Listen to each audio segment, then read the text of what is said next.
all the men of Israel said, "The advice of Hushai the Archite is better than the advice of Ahithophel." For Jehovah had determined to frustrate the sound advice of Ahithophel, so that Jehovah could bring disaster on Absalom.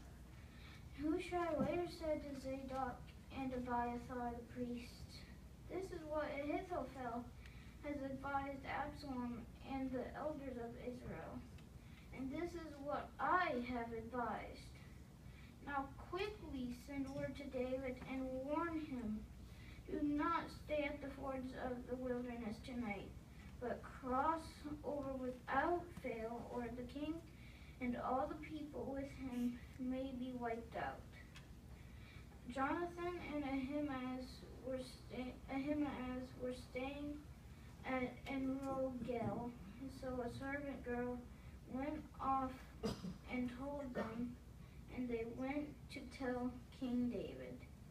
But they did not dare to be seen entering the city. However, a young man saw them and told Absalom.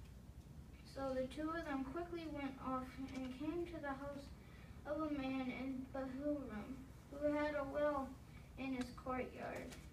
They went down into it, and the man's wife spread a covering over the top of the well and covered it with cracked grain.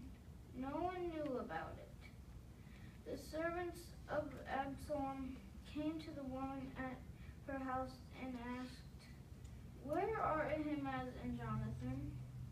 The woman replied, "They passed by toward the water."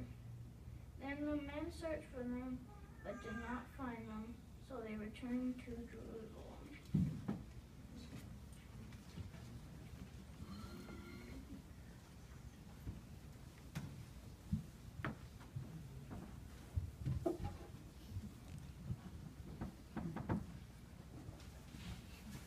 You know, one of these days, Carson, you're not going to need that, Bob. And it'll just be only you on the stage. You did a fine job in that, and your talk for the French. I really enjoyed the way you read it. You read with enthusiasm, and of course, enthusiasm is it's not just excitement. It's appropriate for the material. If your mom asks you a question, "Was the cake good?" and you says, "Mom, the cake was good." Well, okay, it probably was good. But if she says, she says, "Carson, the cake was good," you said, "The cake was good." You see the difference in enthusiasm. And I noticed that you even had that particular thought. There wasn't a lot of cases where you could really demonstrate obvious enthusiasm here. But as far as the information, verse 18, you're reading, you said, "However, a young man saw them and told Absalom, so the two of them quickly went off." And it was just a very natural way of being enthusiastic according to the material. You understood what you were reading.